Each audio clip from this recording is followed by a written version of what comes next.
Hi hello నమస్తే welcome to మనం TV. నేను మీ భావన. ఆదివి అరెస్ట్ కాబోతున్నట్టుగా ప్రచారం జరుగుతోంది.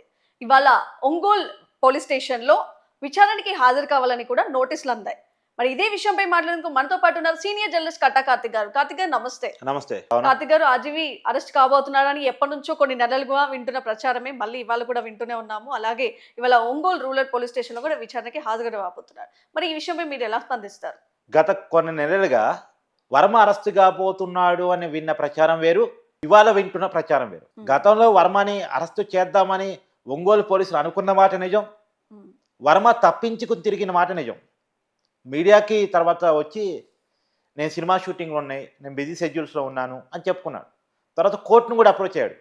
కోర్టు నుంచి ఉపశమనం దక్కింది కాబట్టి పోలీసులు అరెస్ట్ చేయలేకపోయారు.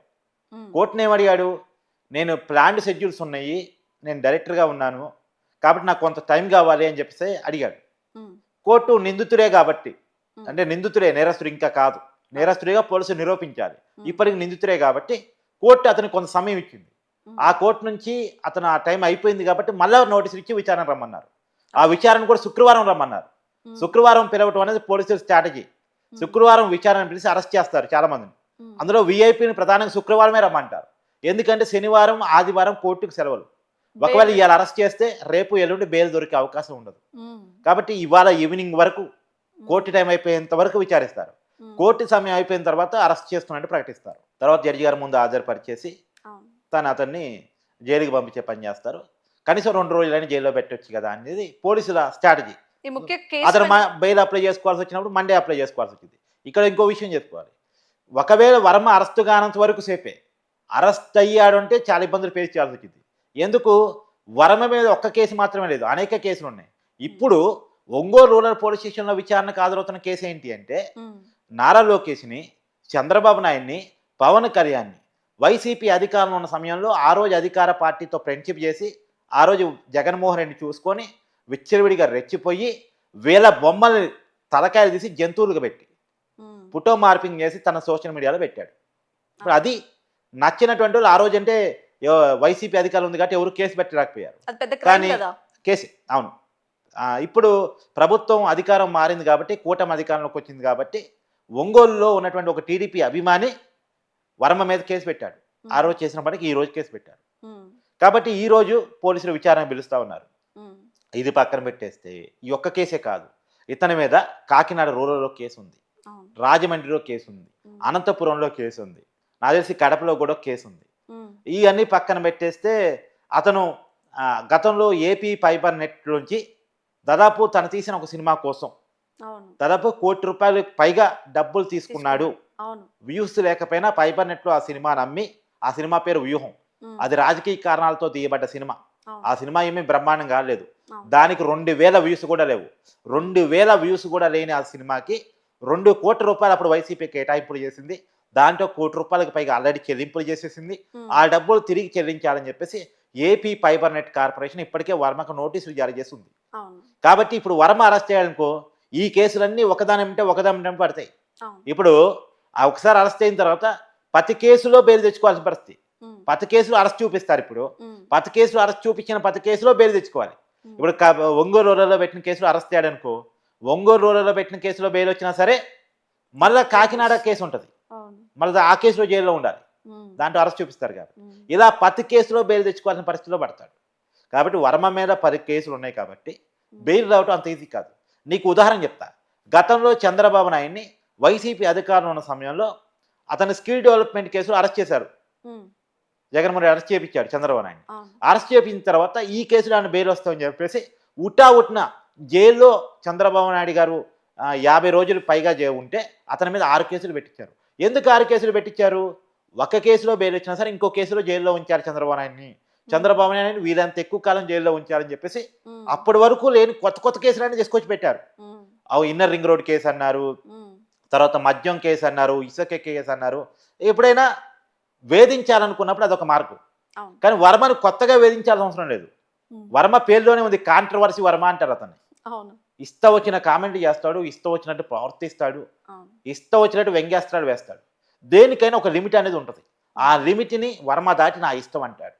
నీ ఇష్టం ఉంటే విను, నీ ఇష్టం ఉంటే చూడు, నీ ఇష్టం ఉంటే మాట్లాడు, అదే నా యాటిట్యూడ్ గాను. అదే నా యాటిట్యూడ్, నా ఇష్టం వచ్చినా నేను చేస్తా అనేది వర్మ యాటిట్యూడ్. అవును. అది కరెక్ట్ కాదు.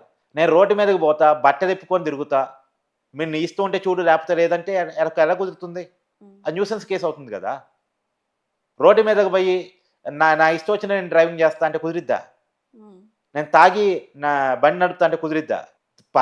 వ్యక్తిగత ఇష్టాలు ఉంటాయి, దానికి పరిమితులు ఉంటాయి. ఆ పరిమితికి మించి, ఆ సన్నగీతకు మించి మనం ప్రవర్తించడానికి లేదు. వ్యవస్థ చెడుగా భావించేటువంటి విధానాల్లో మన పరిమితులు మనం ఉంచుకోవాలి. అందులో సెలబ్రిటీలు హోదాలో ఉన్నటువంటి వర్మ ప్రత్యేకంగా ఉంచుకోవాలి. కేవలం అతని యాటిట్యూడ్ ఫలితంగా అతని సెలబ్రిటీ హోదాను తగ్గించేసుకున్నాడు వర్మ.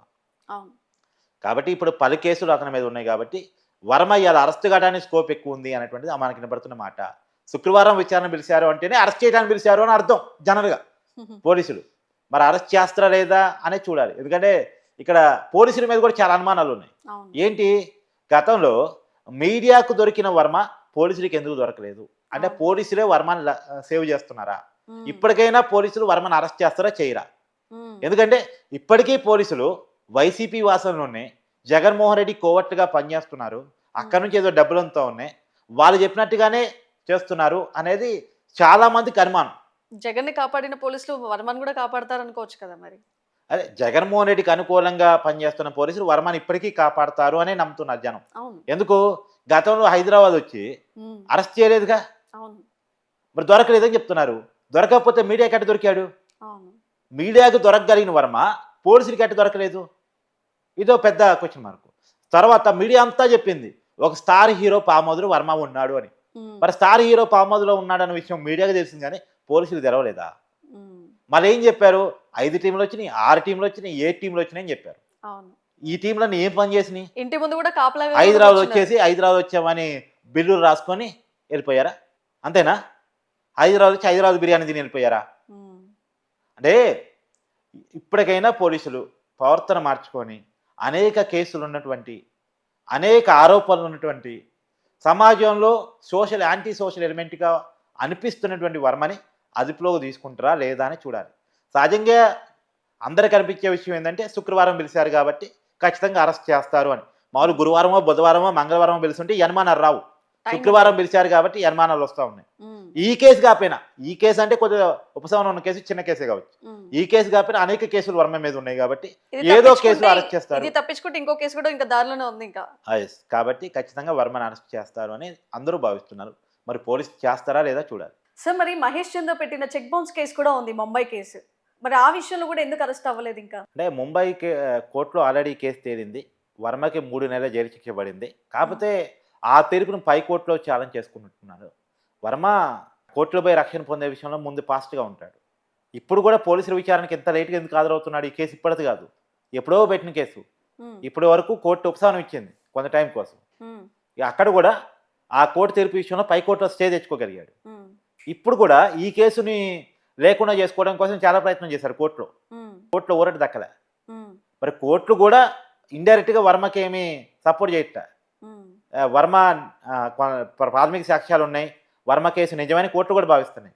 మరి పోలీసులు కూడా అట్నే భావిస్తే అరెస్ట్ చేయాలి. మరి చేస్తారా లేదు చూద్దాం. అసలు జరిమానా ప్లస్ 3 నెలలు జైలు శిక్ష కూడా ఇవ్వడం జరిగింది అప్పటికే. అదే దాన్ని పై కోర్టులో ఛాలెంజ్ చేసుకున్నాడు. పై కోర్టులో ఆ తీర్పు మీద స్టే తెచ్చుకున్నట్టున్నాడు, అందుకని జైలుకి పోలేదు. సో చూద్దాం ఈసారైన పోలీసులు ఆర్జీవిని అరెస్ట్ చేస్తారా లేదా. థ్యాంక్ యూ కార్తిక్ గారు. Thank you.